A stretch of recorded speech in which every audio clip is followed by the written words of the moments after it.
Einen wunderschönen guten Nachmittag. Good afternoon and welcome to our grand forum. We are very happy that so many of you are interested in the discussion we are going to have about artificial intelligence and big data, the disconnected human being. And by way of introduction, I would like to point out that some people are already familiar with the artificial intelligence and its dark sides. Now, when looking at the latest news about artificial intelligence, there is, for example, a headline, "New supercomputer to simulate the human brain is ready to go." The University of Manchester was going to reveal undisclosed secrets of the human brain. Then Edmond de Bellamy's painting was going to be auctioned for $432,000, and it was painted by artificial intelligence, the first painting ever. And in the highly politicized area of artificial intelligence, we can mention that Google announced that artificial intelligence could also be used for the solution of social problems. And this is exactly where things get exciting, because there is a competition about the best ideas how AI can be used to save the world.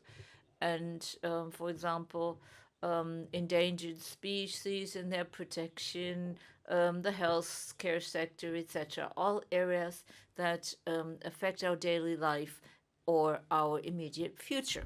Now, this tangent field between artificial intelligence and democracy and other aspects is to be discussed with our panelist. Manuela Lenzen, she has a PhD in philosophy, and she writes about themes at the interface between science and philosophy, and she wrote an interesting article or book, Artificial Intelligence, What It Can Do and What We Expect of It. And for everyone who wants to know more, this is a clear recommendation. Lorena Jaume-Palasi is our next panelist. She is a researcher in data protection, and she advocates for ethics in digitalization. She is a co-founder of Algorithm Watch, a non-profit organization here in Berlin, whose objective is that processes of algorithmic decisions are to be analyzed. And now you're in the process of establishing the Ethical Tech Society, and that focuses on the research on the ethical impact on of interactions between technology and human beings. And last but not least, we have Thomas Küchenmeister. He is the managing board member of Facing Finance EV. That's a member and the coordinator of the international campaign against so-called killer robots, that is automated weapon systems. And 75 international, regional, and national NGOs in 32 countries cooperate in that initiative. And they are trying very hard to stop what's happening in the weapons sector at the moment. Now, I would like to proceed as follows. We have short input statements, and then we discuss 3 questions here among the panelists, and I would like to open the discussion to the audience so we can then have questions and discussions. So, Ms. Lenzen, could you start and explain what you're actually doing? Well, thank you very much for the invitation. Artificial intelligence, that's not a new research area. It dates back to the 40s of the previous century. Nevertheless, artificial intelligence has become a huge issue in recent years, a confusing issue with interfaces of what we've called digitalization for a long time. Why do we see a hype now? I think it is due to the fact that research in artificial intelligence is now launching marketable products that people can use that are no longer limited to labs and the army, but products we can use in everyday life. The first AI applications are on mobile phones. We have translation machines. We have camera surveillance systems in public areas. In research, pattern recognition and artificial learning systems play a role. Predictive analytics is used in order to see when gadgets and devices have to be maintained, whether their operating noises change or whatever. Forecast models work with artificial learning processes.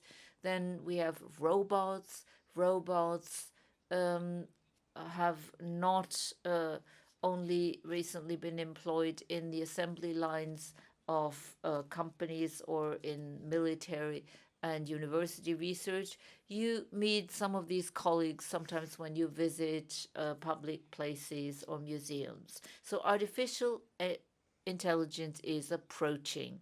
On the one hand, we have very nice promises discussed in the press of the different assistance systems that would make life easier for us, more pleasant for us, reduce our workload.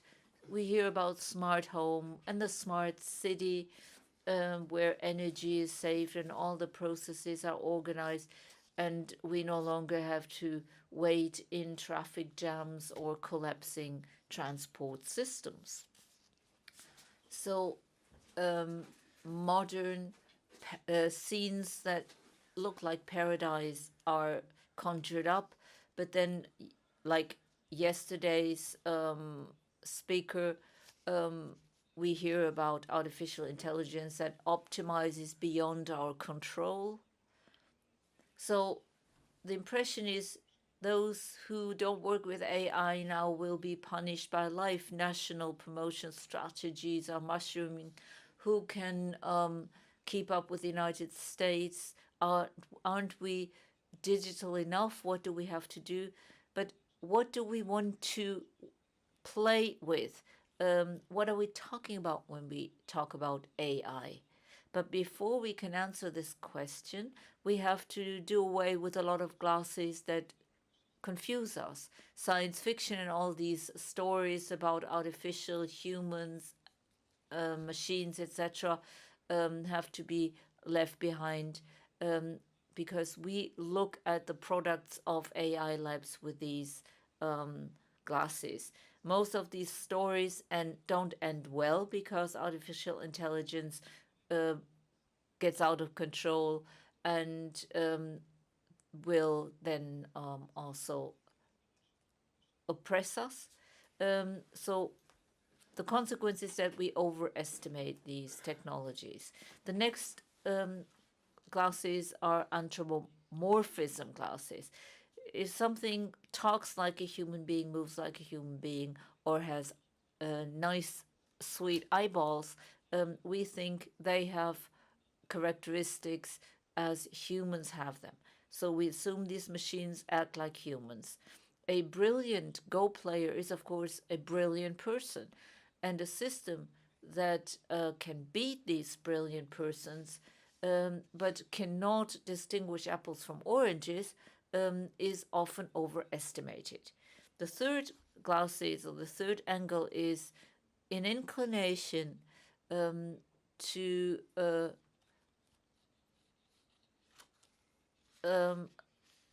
consider instructions of machines and scientific systems and complicated systems authoritative.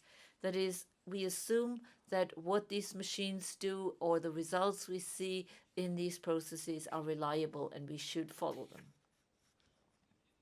And the fourth factor or fourth angle that confuses us with respect to AI is the term itself.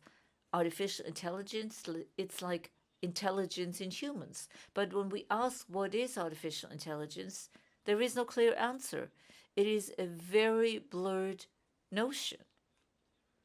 However, there is no criterion to say this machine is intelligent, the other isn't. So far, no artificial system has been as flexible in its intelligence as human beings. So if AI is said today, we mean learning systems. That is, systems that can use a process from the library of artificial learning processes, particularly deep learning. And deep learning is a process where computers are not programmed, but they're trained with large data volumes, and failures are fed back into the system. So then the system can eventually distinguish apples and oranges. And AI is often pattern recognition. And this is all these systems do, nothing else. And nothing else has to be seen in inverted commas, because a lot of problems can now be solved with pattern recognition. There is a famous saying by a former IBM research director. He says, "For each linguist I fire, language recognition improves." Behind that, the statement is, we don't need you for that. AI does it for itself. And AlphaGo computers no longer train with humans, they train themselves. And the idea behind it is that humans with their limited intelligence can only stop or slow down the process. If humans are not involved, they get better. It works with Go, it works with chess, but it doesn't work in the real world. There are still many problems these processes and procedures are not suited for. Situations where we don't have enough data to train the systems. Systems like robots that have to work in the real world and that cannot train a movement more than 1,000 times because they're not faster than in real time. And these systems have other problems because what they do is they train on data of the past. And the structures they find in the data of the past and on which they base their algorithms and differentiate their algorithms are contained in the data. So if in the past men were more successful in applying for a job than women, the algorithm trains people to subtract score points from women in applications. It has nothing to do with the people using the system, but with the data. Because you cannot expect the systems to distinguish what we consider desirable for the future and what we don't like about the past.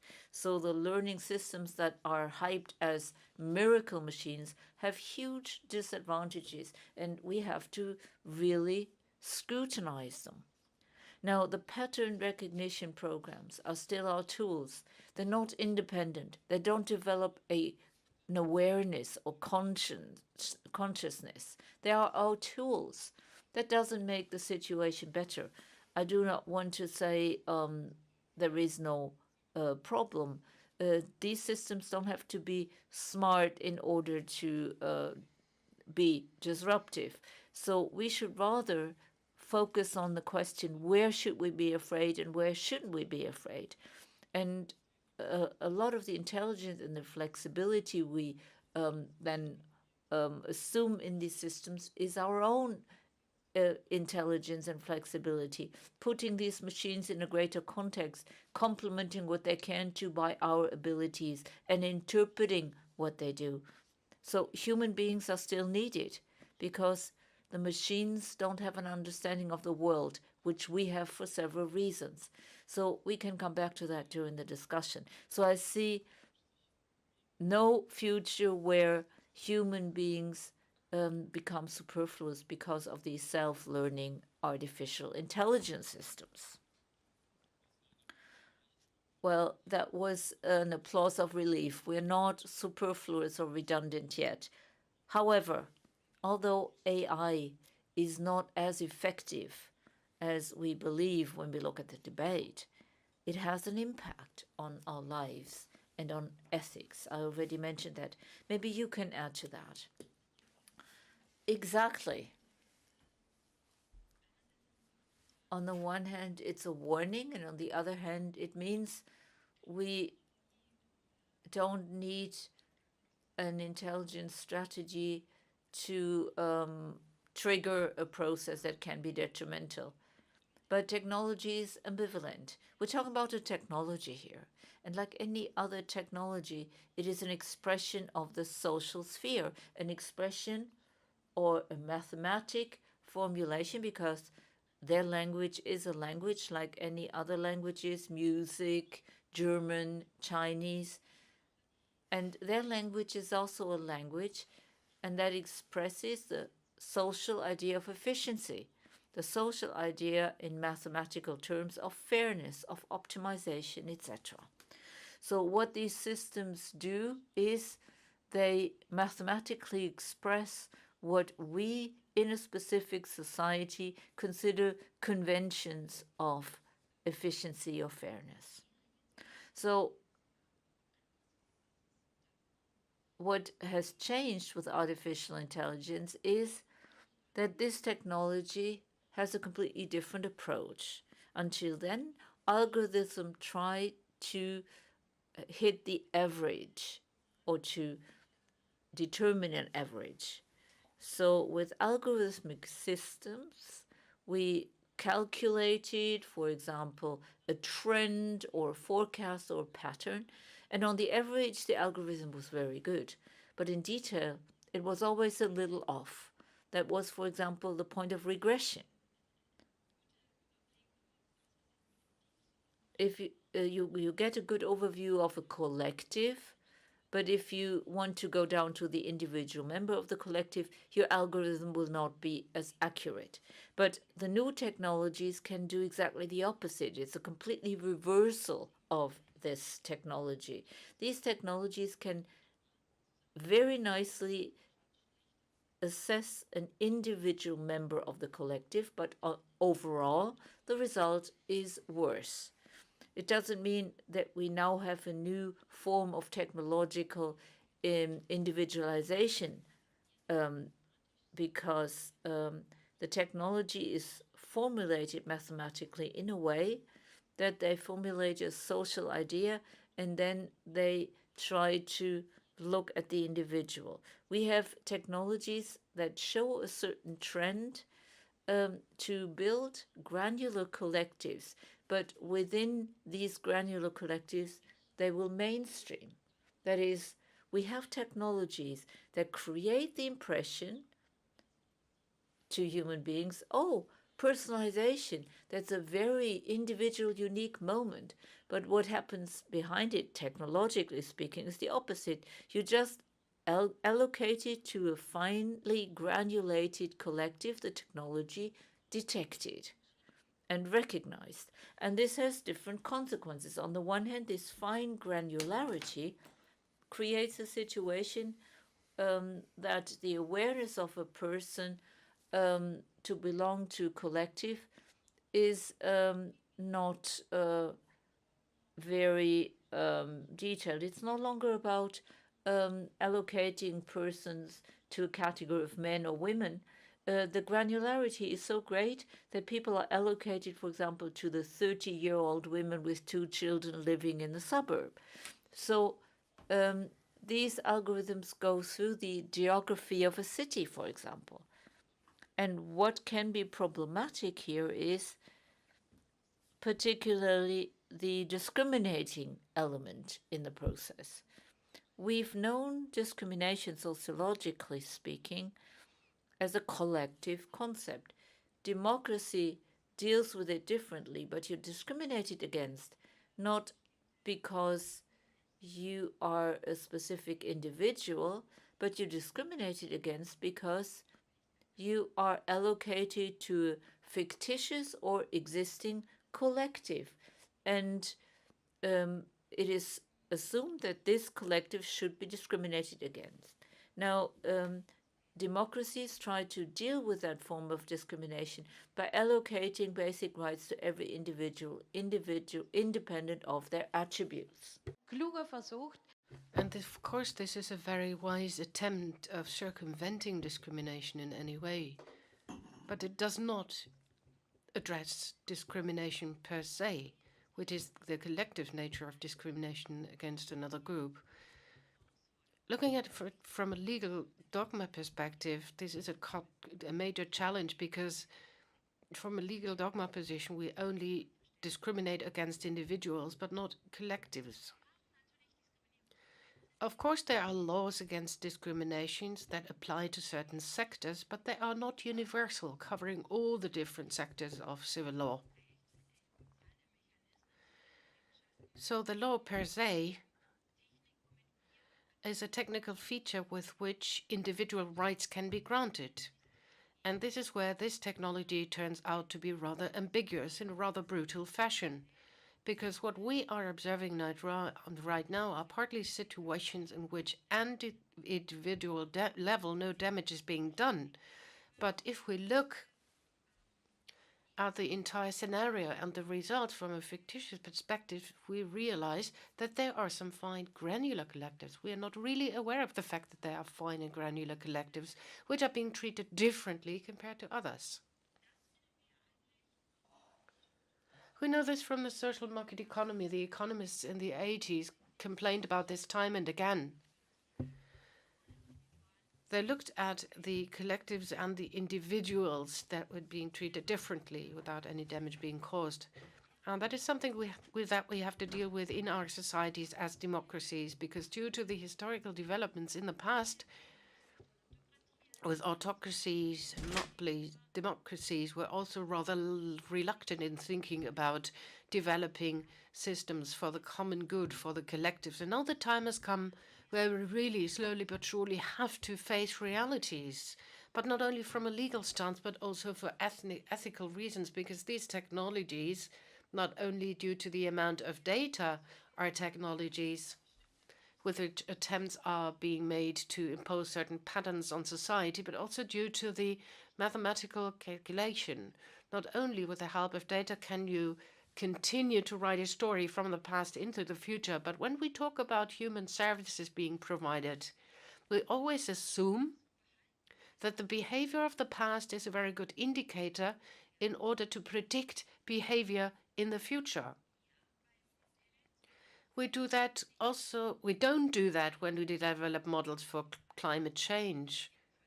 We don't do that when we try to develop models for risk management or risk calculations. We only do it in this regard. Why is that so? In the field of social services or services dealing with human beings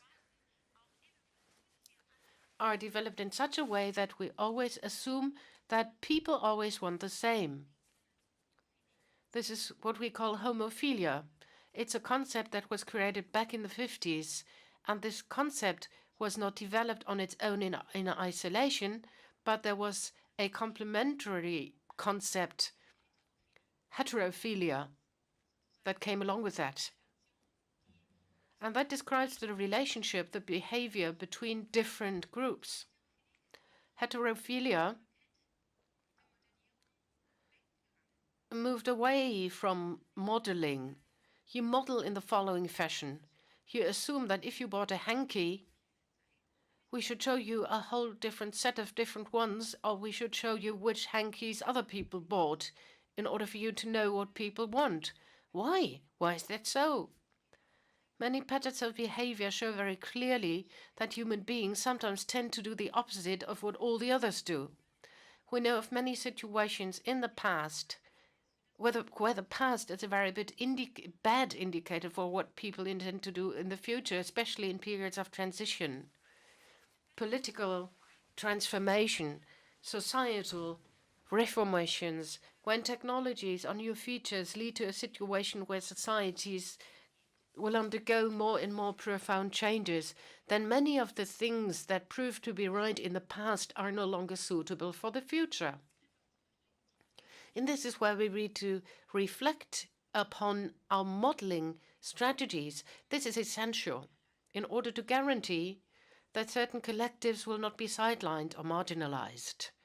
It is also of the essence to see to it that we think about these new technologies not so much as individual service providers, but technologies are rather there to help us build up infrastructures measures in those sectors where we did not consider this to be feasible. Facebook is a social infrastructure model. The points that it is built up on already existed, but they just established the interconnections. Google also is based on certain points which had already existed. That is also social infrastructure. But you know, these technologies view these points as being part and parcel of the infrastructure.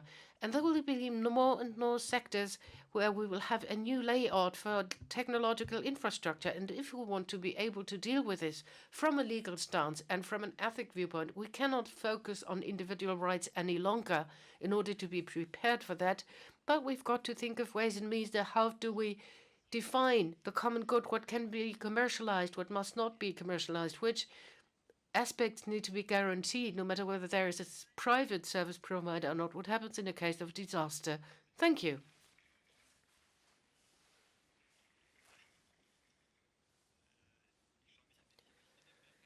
Right, let's pick up the issue of disaster. And let me refer to the questions that you mentioned. Let me pass the floor to Mr. Küchenmeister, because there is a very specific sector where collective tries, in the sense of the world community, to exert control. Could you elaborate on this in greater detail, please? Thank you so much. For 5 or 6 years, efforts have been made within the framework of the United Nations to prohibit autonomous weapon systems. But unfortunately, the United Nations have failed so far because there is no strong willingness on the part of the decision-making countries, such as the US, Russia, China, but also Germany, to enter into legally binding commitments to ban these weapons or to get negotiations underway. Even this has hardly been possible. But I do hold the view that this would really be necessary because automated weapon systems have been around for quite some time. They have influenced the situation on the battleground for several years. And autonomous weapon systems assume ever greater significance, although fully automated weapon systems do not yet exist. But if you believe the statements which are made by people in the Pentagon, they will soon be launched in the market. These are the experts who really know what they're doing. And if this take is right, we are going to face a third generation in warfare because automatic weapons, just like ammunition or clay weapons, will profoundly change the way in which wars are being waged. And this, of course, is quite tempting. Tempting for the arms industry, for some corporations and their economists who are already saying that 11.5 billion euros per year can be generated with automated weapon systems. So this business is already in full swing and might be one of the reasons why the states have great difficulties with imposing a ban on autonomous weapon systems altogether. Now let me come in on this in a minute. I have collected some examples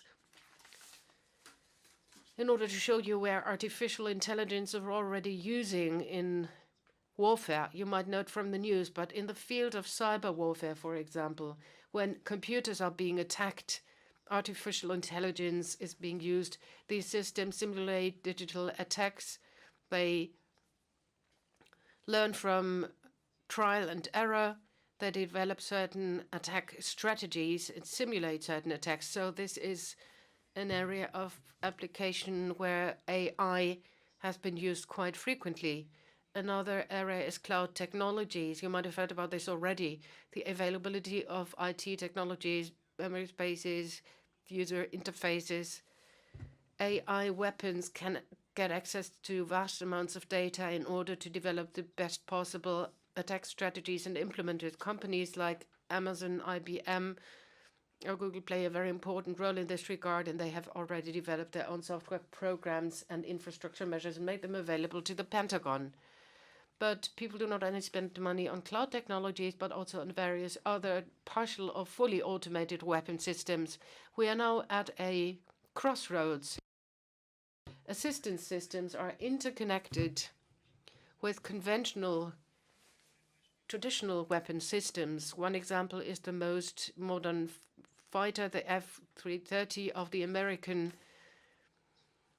armed forces, where AI is being used. AI systems are used in order to process important and relevant information for the pilot.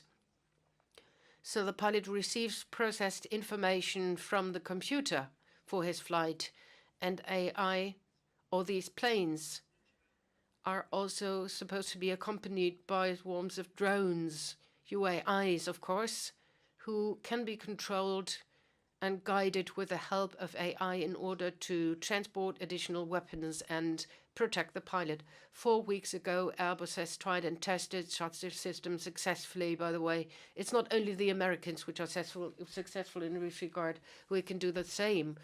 I go a lot to arms trade fairs in order to find out what's currently going on. And autonomous developments and utilization of AI can be found in each and every weapon system. It's a big hype. You made mention of the fact that if you are not active in the field of AI, you will lose out in the game. This is one of the main headlines of all the big weapons and arms trade fairs. This is what describes the current mood very well. But there is not only AI-based weapon systems which can be operated autonomously, but for a long time we also have had automated systems for warfare which are not automated but are used as automated weapons. Here we talk about fire and forget weapons. So, you shoot the weapon and forget about what happens afterwards. The weapon will take care of that. With the help of algorithms and sensors, the weapon is going to identify its own targets and will destroy them afterwards without human beings being able to interfere in such a process at all. The German army is using such systems as well, and the German arms industry has developing these weapons for quite some time. So autonomous weapons are around without AI. Peace Research Institute counted that 400 different systems are already available in the market. So there are lots of different areas where we use autonomous systems, missile defense systems, tanks. Just to mention a few, the new European drone, which is called Neuron, is going to be fully automated when carrying out attacks. Here too AI is being used. It goes to show that not only the Americans are taking a lead in this regard, but we in Europe, in Germany and France, are also very much in the lead. Another question related to the risks of the increasing utilization of AI. With regards to autonomous weapon systems, in the course of the discussions also in Geneva, a lot of concerns were expressed concerning security, legal affairs, and ethical matters. The overarching question to my mind is the following one. Do we have to delegate decision-making powers over life and death to the machines if we pass on the order to kill onto the machine? To me, this is really crossing the red line. Something like this should never, ever be made possible. There are critics who are saying that autonomous weapon systems killing is being industrialized. This is a debate that fuels the arms race. That's absolutely correct. That's what I hear time and again when I go to the arms trade fairs, and they reduce the threshold of waging a war, and therefore that threatens peace and stability. This is just as important as realizing that these autonomous AI systems are interconnected, which means they can also be hacked, and they can be addressed or directed against oneself. And this is one of the tremendous risks that these systems bear. I think you might also have your doubts as to whether robots can ever be able to evaluate and assess the repercussions of their action or take on responsibility for what they do. I think this is hardly conceivable. Empathy, repent, or guilt is a feeling that a robot will never ever be able to develop, and with regards to the utilization of weapon systems, this is something that really needs to be factored in. International law contains some provisions concerning the utilization of weapon systems, and you might have heard about this already. Entities in the war have to differentiate between civilians and combatants, and you also have to differentiate between those entities who are willing to enter into a war and those who are not. And I think machines can't do it that way. Machines don't think like human beings. They cannot really explain the decisions that they take, and this is why they are uncontrollable. that is the main reasons why we really need binding regulations. A few more words on the challenges concerning the regulations to be adopted. The IKRK says that weapon systems without any ICRC says very clearly that weapon systems without any human control should be used by no means. This would be a very important topic for the debates in Geneva. Here we could really talk about an appropriate definition of these systems and the utilization. It would be great if we could reach consensus, but there is a lot of objection. Economic interest, technological leadership, military technical interests, military advance, just to mention a few of the reasons which are currently in our way. In connection with the innovation of autonomous weapons, a lot of developments are copied from civilian developments. They normally raise high expectations concerning high profits, and the arms industry has already invested millions into artificial intelligence, interconnected soldiers, or electronic machines on the battlefields. These are the main topics. And this will lead to the fact that in those particular countries which have these programs up and running will probably not be in favor of banning these systems. Putin once said, if you control AI, you will control the world. The Chinese are fully on his page up until 2030. They want to be a leader in the field of AI. I already mentioned the Americans. They want to become a military leader with the help of AI. Also, the national government wants to play a pioneering role. You can read this up in the coalition agreement. There is a race for dominance in the field of AI, which is currently underway for the aforementioned reasons. And this is why I think you should do everything in your power to support us in banning these automated systems. But this will fail due to the principle of consensus that has to be adhered to in Geneva. So if we will manage to find a solution, it will only be possible outside of the UN. Thank you very much. Ich versuche mal. Now I try to play the devil's advocate, although that's difficult because I also tend towards what you just expressed. But you said a lot of concerns were then presented. But let's look at the opportunities AI involves, because they haven't been mentioned here. But if I listen to you and formulate a theory, we're not criticizing AI, or isn't our criticism of AI a technology-based criticism?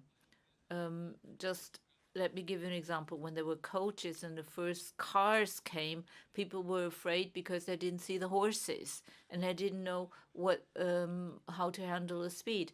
When the railroads came, people said human brains cannot sustain the speed.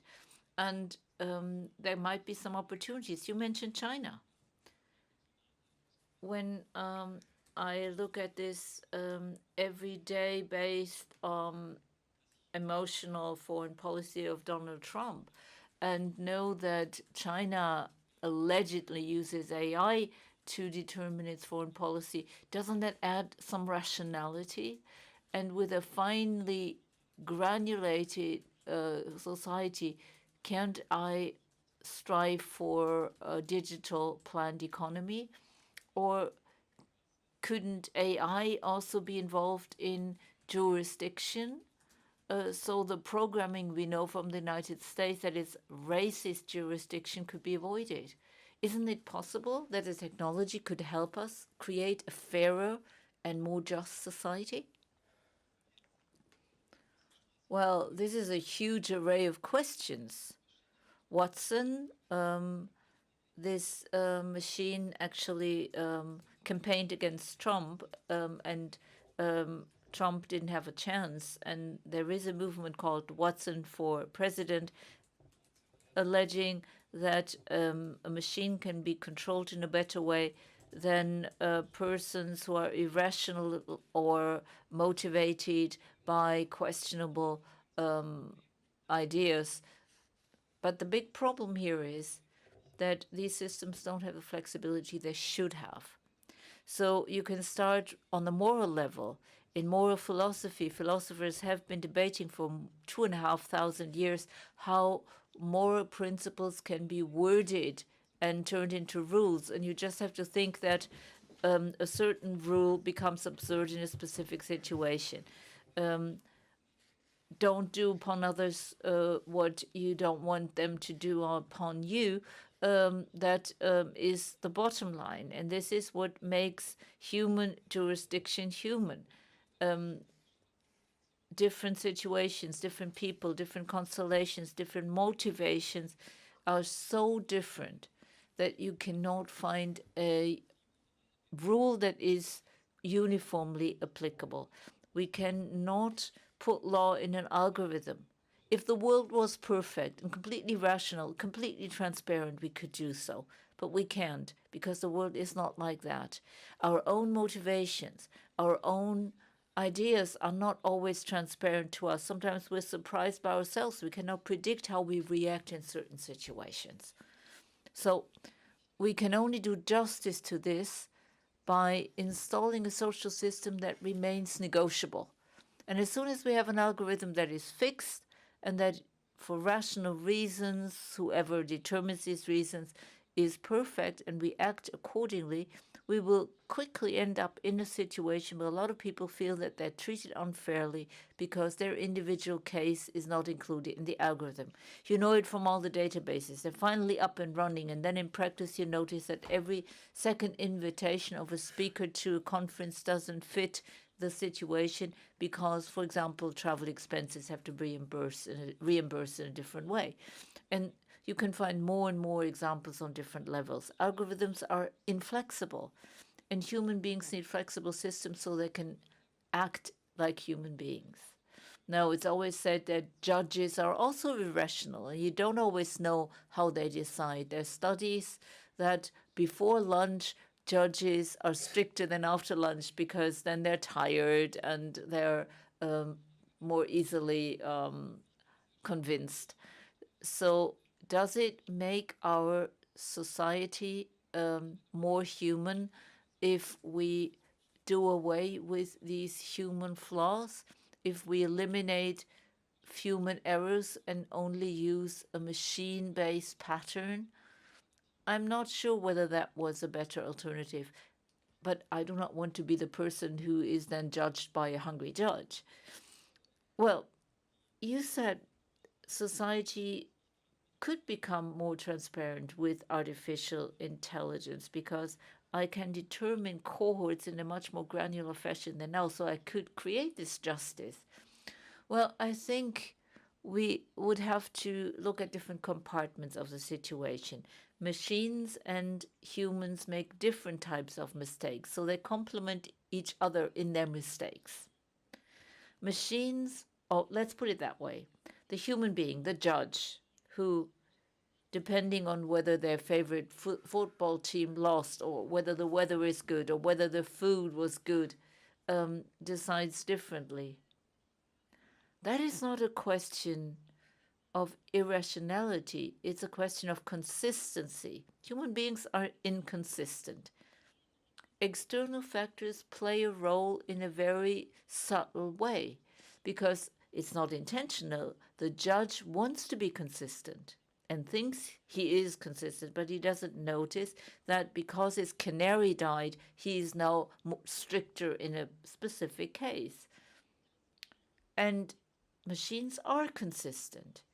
They can discriminate consistently, or they can consistently go in the same direction. Human beings, however, can work in a deductive fashion. Technologies are inductive. They're just statistics, approximations. They cannot contextualize. They cannot explain. They cannot understand. They cannot put themselves in the shoes of somebody else. This is what humans can. And in order to exercise jurisdiction, or the act of jurisdiction is deductive. You have a number of principles. And then you have to break them down and apply them individually in a contextualized situation. That's why judges have to know a lot and they ask for a lot of information so they understand the situation in a better way. But basically, democracies are an algorithm. That's what distinguishes democracies from autocracies, that we establish standards and rules that are very gray and unsexy and that are administered in contrast to the charismatic activity of a dictator, the boring standardization of the rules of our society. There's a certain level of automation involved here. And what is human here is the application of these rules by humans and their contextualization. So human beings operate by standardization and by stereotyping on the one hand, but then the softer element of adequacy comes in. And we could also do that with a certain degree of technology. I'd like to know how consistent workers in a job center are when they give jobs to people who are migrants or who are not migrants. When it comes to the calculation of your social benefits, I would like to have a consistent judge. These are high stakes. When it's about socially relevant decisions, I think it is reasonable that certain monitoring functions are in place. Not decision-making functions, but algorithms or technologies that can monitor and look for patterns of discrimination. They can look for patterns of inconsistency in our work and the reasons for that inconsistency. This is what technologies can identify. They cannot interpret it. That's our task. And of course, they cannot prevent it. That again is our task. But to use technologies to understand in a better way how we human beings discriminate other people, that's included in the technology as a promise, and we should use it because it's a technology made by humans. It doesn't fall off a tree or out of the sky. It is an expression of ourselves, like a ballpoint pen. It's part of ourselves, it's part of our culture, and to use it in a positive way, that's the need of the hour. Well, Mr. Küchenmeister, and then you with your questions, because time is already very advanced. So, Mr. Küchenmeister, when we talk about the positive sides in connection with war, we have this notion of cannon fodder, a terrible term. But this describes very well what was done in the past. Masses of soldiers were sacrificed in the field to obtain a victory. So a war led with automated weapons could maybe lead to the opposite of what you assume, and that is, on the bottom line, there are fewer wars and fewer victims. Well, theoretically, that's right, but the threshold becomes lower because not so many people die in the field, so there is greater acceptance for military interventions, automatic military interventions in the population. This is a danger I see, and this would also mean that we completely trust the technology, that we say we know the conflicts we are in. These are asymmetrical conflicts, conflicts in urban scenarios. And I cannot imagine that weapon systems are able to wage a clean war without civilians dying. I cannot imagine that there is an international law chip that you build into the machine, seeing to it that the machine obeys international law. I cannot imagine that. How can a machine know that a soldier who wants to surrender or a ship that is in heavy waters cannot be attacked? I cannot imagine that. So I believe that there is more danger in these automatic systems, and I cannot see any positive applications in the field of weapons. In other areas, of course, there could be positive applications. But I also know that the German army wants to use AI to assess crisis scenarios and for preventive measures. How positive or how detrimental it is, I cannot say at this point. I don't know enough. But we have to wait and see what happens in this area. And maybe quickly following up on what you said with respect to discrimination and the unemployed, I think I read today in the newspaper that Austria is already scanning certain groups of unemployed with algorithms when it comes to calculating the social benefits they get. Well, I'm looking for positive applications, which we haven't mentioned yet. And one is science. In science, the pattern detection programs and the simulation programs will greatly benefit us. This is an area where I see a lot of positive effects. In research, robots that can test all kinds of materials around the clock, checking whether they could be used for medicines, and the researchers that evaluate the machine results can have a closer look. So progress could happen faster, drugs could be developed faster, and phenomena could be detected faster. So if we want to look for positive applications, we find them in science. Well, thank you very much. Now, without any algorithms, we select people who want to ask a question. We have one here, two there, a fourth person there. Okay, let's first collect 3 questions and then we continue. My name is Barbara Susek. I work for Verdi. I have a question regarding data. We've always heard that data relates to the past and that algorithms and learning systems are trained with this data.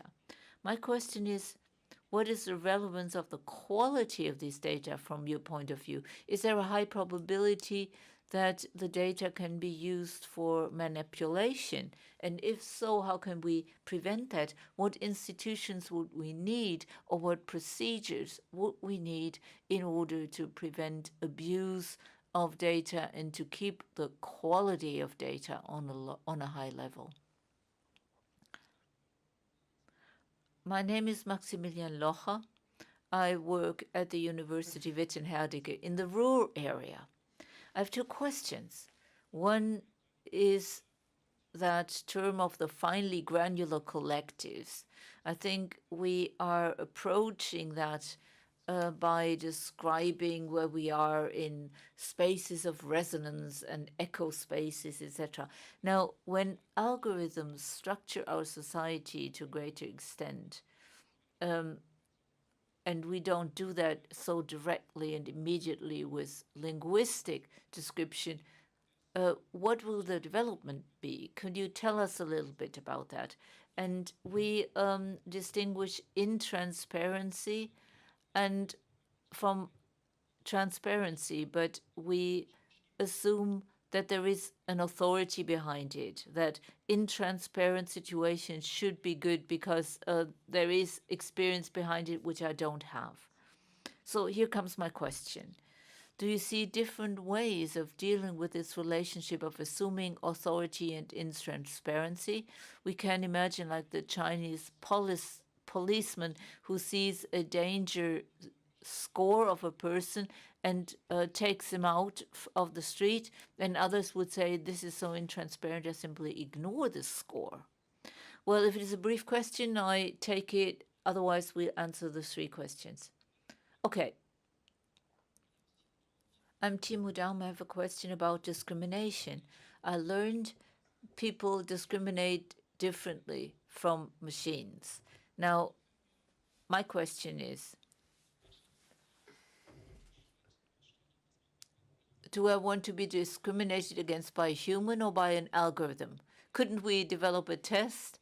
Who discriminates more, who discriminates less? And then we give a bonus to those who discriminate less. Who would like to give the answer?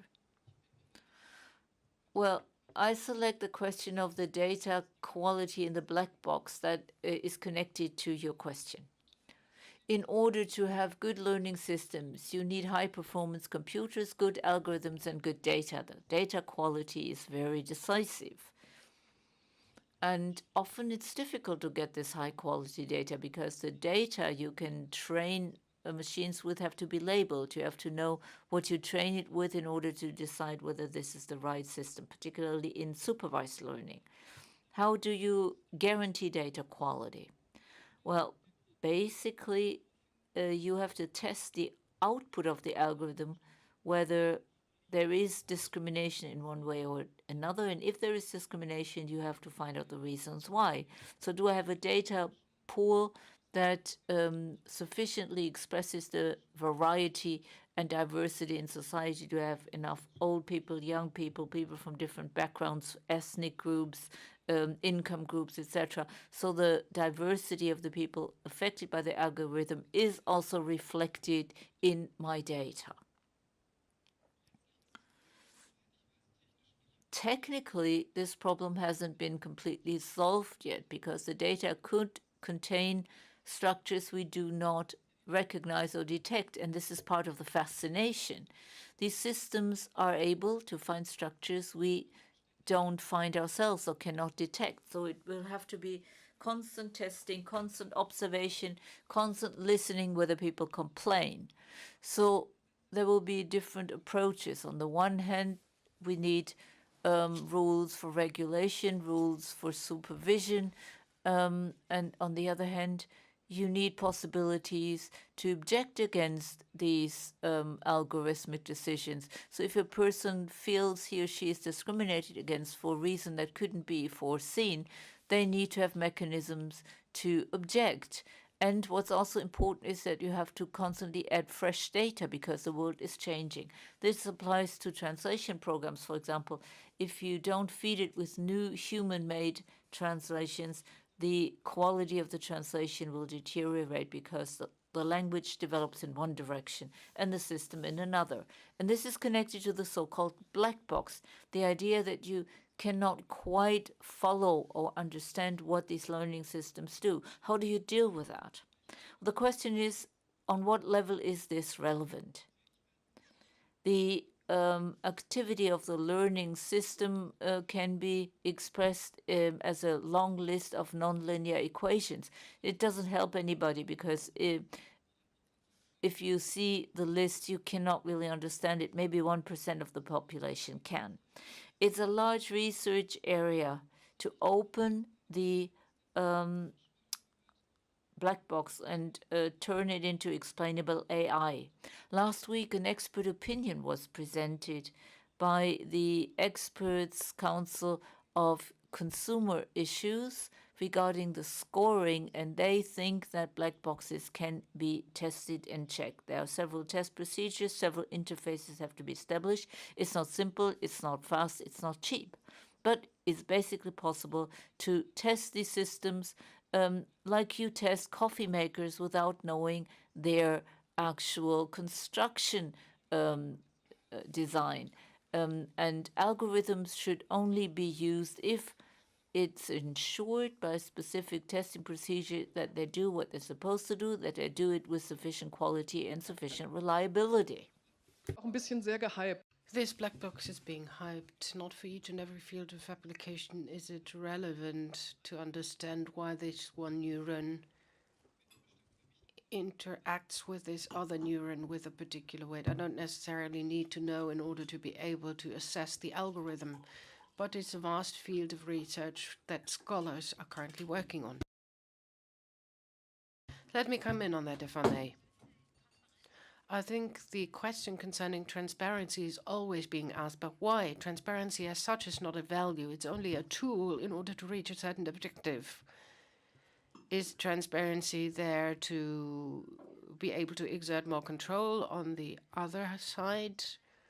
Or is transparency meant to make people take on responsibility? Because, and this happens very often in the field of law, that people are saying that if you create transparency, then responsibility lies with the person receiving the information. Because then on the basis of that information, the person decides to do X, Y, or Z. So transparency is meant to delegate responsibility. That's something one could easily put into question. For that matter, transparency is an empty phrase. It means a lot for different people. A transparency for a developer is completely different than the transparency to the politician or the consumer. And at the end of the day, if you want to make it transparent that you want to abuse somebody, that's fine. But you also have to be able to defend yourself and acquire the tools in order to be able to do so. Because otherwise there is no point in doing so. You know, it's just like Saudi Arabia. There is transparency on a website. You can transparently, based on democratic values, decide what's going to happen. This is what the Saudi Arabian government is making totally and utterly transparent, but that's not actually the meaning in itself. But I have my doubts about explainable AI and machine learning. Why? Because you have two models. You have the very basic model upon which the operation is started, and then you have the model with which you explain the other model. If that was an appropriate explanation, you could replace one against the other, but it doesn't work that way because there is some kind of plausibility of the first model on not only explanation. When we look at these models, we see that because you have this input and output analysis, it's kind of an explanation, or rather a plausibility, I dare say, or something like it. But, you know, you always have to adjust the endpoint, and you don't really know where to turn the button or where to click the button. It's a bit like a game of luck. The other type of machine learning is interpretative machine learning. In here, a lot more progress can be achieved much more rapidly. But this is not so often used because it's a bit more costly. Here you need a lot more engineering skills, but at the end of the day, you know, when you look at the output, what needs to be changed in the input in order to generate better results. A very good example is the city of New York. The entire grid and the entire distribution of electricity was delegated to one single utility. It was asked to optimize the system. In the beginning, explanatory machine learning was used, and the level of optimization reached 1% only. That was not really a good result because it was quite an expensive system. Then everybody got under pressure because they were asked to explain what they were doing. And they thought to themselves, okay, let's use an old hat. Let's use machine learning with the help of interpretation. Nobody really needs that, but the engineers have got to put a bit more food for thought into the system and adjust the input and the output much more effectively and efficiently. What happened? Well, the result was improved by 60%. The efficiency rate increased because in a very targeted manner, the engineers knew where the input had to be adjusted in order to get a better result. I think we really have to think about the new technologies that we need. And indeed, in some areas, it doesn't really matter whether things can be explained or not. Things are sometimes good enough. Let research help the users use different technologies without understanding them. You know, this is also part of creativity that you should allow to happen. I would like to emphasize that finely granular collectives in digital technologies, in the digital world, in various different spheres of life, are only part and parcel of our reality. The human reality consists of various different dimensions. It is not only regulated by technology. We do understand a lot of things that are associated with these technologies, not at all. You know, to a certain extent, we depend on the machines because the computer tells us yes. And we assume that human beings are going to follow suit and say yes as well. But they don't really know whether that's the right thing to do. I think in the US, we had the example of Compass. It was a software program predicting how likely it was going to be that a person was going to become a repeat offender while being on parole. And many people really annoyed about it because they thought that based on a certain standard of justice, this would be a racist software package. But depending on the standard of yardstick or the definition that you apply, this can be called discriminatory or not, or racist or not racist. These algorithms are two-dimensional. You can only turn them into one single direction. And this means that other problems will be overburdened. That's one thing. Another thing that has not been taken into account in the course of the discussion, but it was a scientist which was ignored in the Olympics. But the question was, what is it exactly that you want to do with a software program? When do you agree and when do you disagree? And she really made the effort. She really looked at these results rather hard. In particular situations, the judges were capable of protesting against the software. When was this possible? Whenever this was not in line with their own prejudice. An Afro-American? Well, why not let this person out on parole? No, all of a sudden, the judges managed to raise an objection. So are there certain factors which depend on a case-by-case basis? And there are certain factors which make it possible for human beings to keep a certain distance to the recommendations passed on to them by machines. Or they abuse the machine in order not to be held accountable for the particular decision they made. The banality of the evil is what was written by Hannah Arendt. It wasn't me, is what people always say. So we really need to dig a little bit deeper in order to be able to understand that's why we can't make any forecasts for the future. So we're really focused on the uptake of technology, and this is where we need to put a very strong focus. Thank you very much. Something that should be discussed at greater length is the authority. How much authority can be delegated to the systems, or how much should we keep to ourselves? Mr. Küchenmeister, would you like to come in on that? Well, I was always thinking about the extent to which this also applies to the military field. I came up with some ideas about algorithms and discrimination. With a view to weapon system, I think it's true to say that with regards to many systems, no matter whether they work autonomously or automatically, these are quite simple systems. Very often they are not smart at all. Stupid systems, they are sometimes called. You have a small computer with a small algorithm reacting to certain sensor signals. Based on certain predetermined instructions, the computer decides to shoot ammunition or to start the battle or whatever. So I think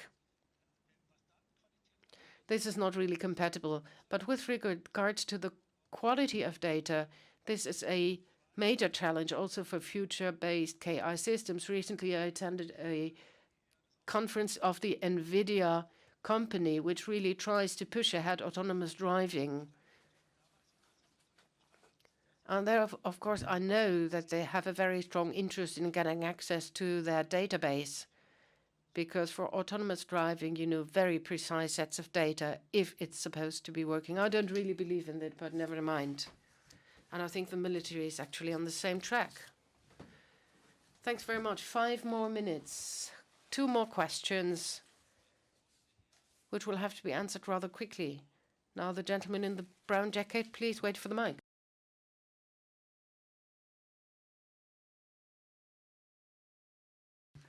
Please be brief. My name is Wolfgang Scholl. I think that the flexibility of such systems is not the problem. A lot of good developments are already currently underway, but all the problems are geared towards a particular section or sector. And who controls the instructions?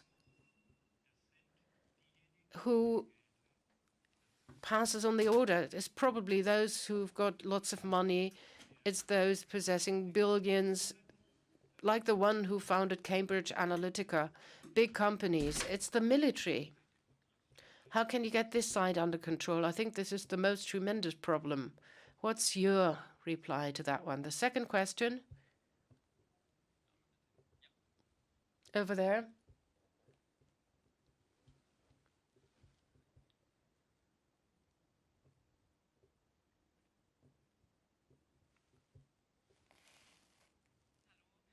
Hello. My question goes into a similar direction because I would like to know that we're talking about algorithms.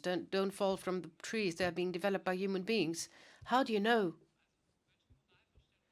which moral or ethics standards these people have, and how can they be controlled? How do you know what they develop these programs for and how they develop them? Artificial intelligence or a particular algorithm which is being used in Germany or throughout the whole of Europe. How do you know that it was developed without any bias? And how can you, well, not necessarily control these people, but test them maybe? There is no unbiased or algorithm not based on a value. We can only do what we do in democracies. To a certain extent, we try to look at people's motivation, but this is not as relevant as what the output is. I think we've got to start off at various different levels. We need a debate. We also have to have a discussion about certain professions that have certain ethics. And there are other professions where no ethics exist. And we need to speak about the ethics of those people who develop these systems. It's not only the programmers, but also the marketing managers who decide that these technologies will be launched. It's the bank managers. So these are intersectoral affairs, and we've got to think about all the different professional ethics in these sectors. What does that mean?